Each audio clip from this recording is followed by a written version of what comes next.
और metro station का नाम क्या है? हमारे विधानसभा का नाम कैसे होना चाहिए? हमने देवताओं का नाम क्यों जपे? शक्ति दे, ब्राह्मण देवता आशीर्वाद दे, इस विधानसभा का नाम बदल के मिले 4 बजे 12 पर आप आए। आप सबके हमारे मध्य गोपालपुर की हुई कार्यकारिणी आई। हमारे बीच में देख रहा हूं तो कृपया करके मंच पर आ जाए आचार्य पंडित रवि शर्मा जी। मैं आपको अगर अमित जी 2 मिनट सीढ़ी में जो हम बात कर रहे थे आपसे कि पद पर रहते हुए ब्राह्मण वो हमारा है या नहीं है, अमित शर्मा हैं जो वेरी मच। यहाँ मंच पे बैठे हुए सारे ब्राह्मण समाज के लोग, समाज में बाकी सारे समाज के लोग, क्षेत्र से आए हुए लोग, यहाँ पे मेरे को 1 साल डीसी रहने का मौका मिला। फिर ये मेरे को एमसीडी में 5वां साल है। आजकल एडिशनल कमिश्नर का दायित्व मेरे को मिला हुआ है, बट यहाँ पे मेरा रेगुलर कार्यक्रम में आना जाना रहता है। मैं छोटा सा 2 चीज प्रसंगों से अपनी बात खत्म करूँगा कि सन 94-95 में, मतलब मैं पॉलिटिकल नहीं, केवल एक समाज की बात कर रहा हूँ कि 94-95 में ये ओबीसी रिजर्वेशन आया। उसके बाद जो संख्या सरकारी नौकरियों में बच्चों के एम्प्लॉयमेंट की रहती थी ब्राह्मण समाज के या बाकी लोगों के, उन लोगों की संख्या काफ़ी कम हो गई, धीरे धीरे और कम होती जा रही है। मुझे लगता है सरकारी नौकरियों में मुझे नहीं लगता कि ब्राह्मण समाज के 10 से 15% से ज़्यादा लोग रहते होंगे। बट मैं आप लोगों को मोटिवेट करना चाहता हूँ कि अपने बच्चों को इतना पढ़ाइए कि प्राइवेट सेक्टर में आजकल अपॉर्चुनिटी सरकारी से ज़्यादा है। अगर बच्चा अच्छा करेगा, पढ़ाई अच्छी करेगा, मास कम्युनिकेशन, इतने फील्ड खुले हुए हैं, तो बिल्कुल भी निराश होने की जरूरत नहीं है।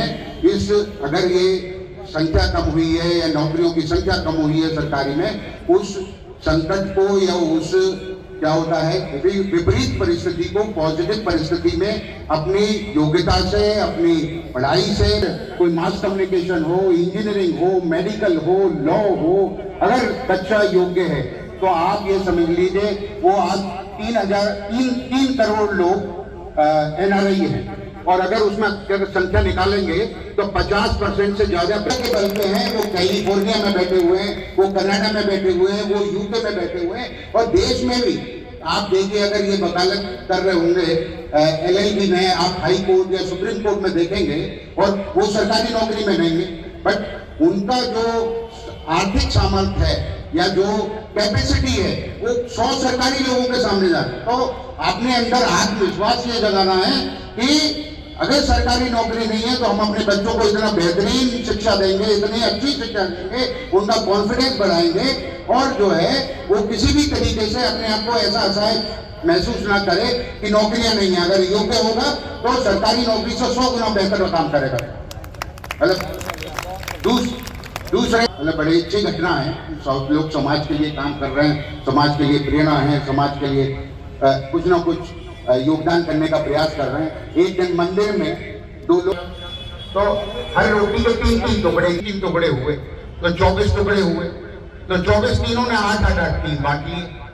तो जो है वो आदमी भगवान का रूप है, जो भी था, उसने उनकी परीक्षा ले रहा था, वो सपने में आए तो उन्होंने ये बड़ी अच्छी बात बोली कि भाई जिस पे 3 रोटी थी उससे वो टुकड़े हुए 9, 8 उसने खाए, तो उसने त्याग किया 1 का, है ना, और जिस पे 5 रोटियां थी उसने जो है क्या होता है जो है कंट्रीब्यूशन होगा अपनी हैसियत के अनुसार समाज के कार्य में, भगवान उसको उतना ज्यादा उतना देगा।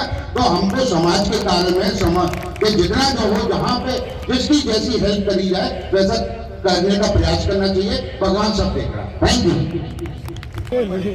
और मंच का सुंदर संचालन कर रहे हमारे बड़े भाई परवेश शर्मा जी, राजीव जोशी जी, दीपक जी, हमारे साथी और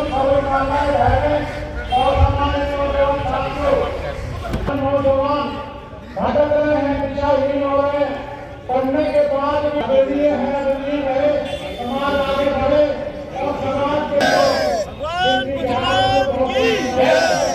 जोर से लगाओ, जोर से। जोर से।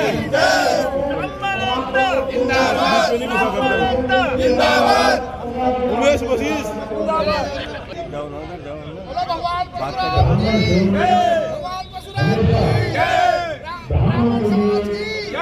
कुछ न कुछ